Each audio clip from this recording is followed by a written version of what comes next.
Alright guys, so here's our second installment of Cred for the week. So we're going to be rounding it out. We're going to be doing some rowing. We're going to be doing some unbroken kettlebell goblet squats. We're going to be going for a couple rounds. And so whenever you're doing those kettlebell goblet squats, here's what we're going to be looking for. You're going to turn that bell upside down, and you want to keep those elbows in nice and tight. You can actually pick them up to the front, kind of rock in front, just like we do with our front squats. And so from here, feet shoulder width. Remember, hips back, shut the car door down, keep those knees out of those toes.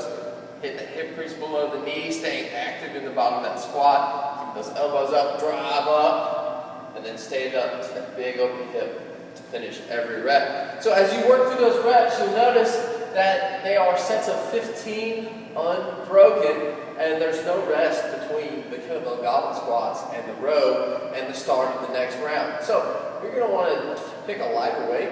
And we're just looking for efficiency of core positioning along with efficiency of movement, swapping back and forth, working on some agility, going between two exercises and maintaining a steady working pace the whole time. So that's what we're looking for on the extra credit work. And so we're going to move on and talk about the mobility aspect of the extra credit. So we're going to start off with a little trap stretch. And so you get your band, you fold it in half, go ahead and grab either side, and then you just step on the middle, and then you're going to stand up. So we're going to stretch out these traps, those shoulders, and the upper back get really tight, that neck. So we'll just let those hands get pulled straight down to the ground.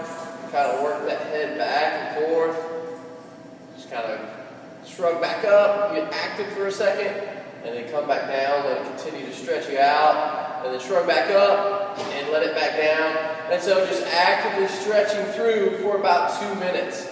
And then we're going to move on, and it's time for some hamstring maintenance. So we've really been after the hamstrings during this first part of the week. So we're going to start off with a high hamstring floss. So you have your box, have your lacrosse ball, and then you just position, as we talked about last time we did this, there's that very specific portion of the hamstring where it comes right below that glute. So you want to get it right there, right underneath the glute, the top of the hamstring. We get it in position, we sit up nice and tall, we kind of put as much pressure on there as we can, and then we can kick that leg straight out to get in there. We can hinge forward, we can do a combination of both, kick out, hinge forward. All we're doing is working on those tight fibers. So you're going to pick one side, you're going to go 50 reps on that side, moving around, finding different tight spots, 50 reps on the other leg, getting them knocked out. After we've got all those tight fibers kind of worked out, we're going to go back and we're going to stretch it out.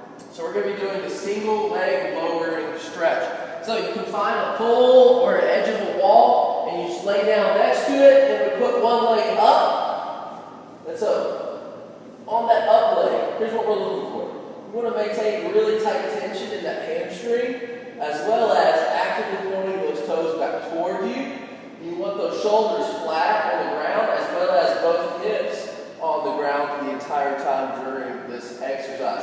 And so from here, I'm just going to lift my free foot up and I'm going to slowly lower it, letting this leg get a great stretch. And I'm going to only go down as far as I can, keeping the stretch in this up leg, because if I go too far, I'll actually feel that stretch disappear. So just keep that good tight tension in that leg the entire time. And even better, if you are doing this extra credit and there's someone else who's doing it, have them act like your pole. They can hold your leg up and even help you point those toes back towards you, get you set at the perfect tension, and help you being that super partner to get that stretch going. So 50 reps each leg. I know it sounds like a lot, but for those of you who really struggle with tight hamstrings, or maybe you are just strung out from this first part of the week, your hamstrings, you can play, Sweet Home Alabama on that hamstring because it's so tight. This is what you want to do. It'll take maybe 5 to 10 minutes, but you're going to feel great and be ready to go to the weekend. All right, guys, that's what we got. Hope you enjoy it.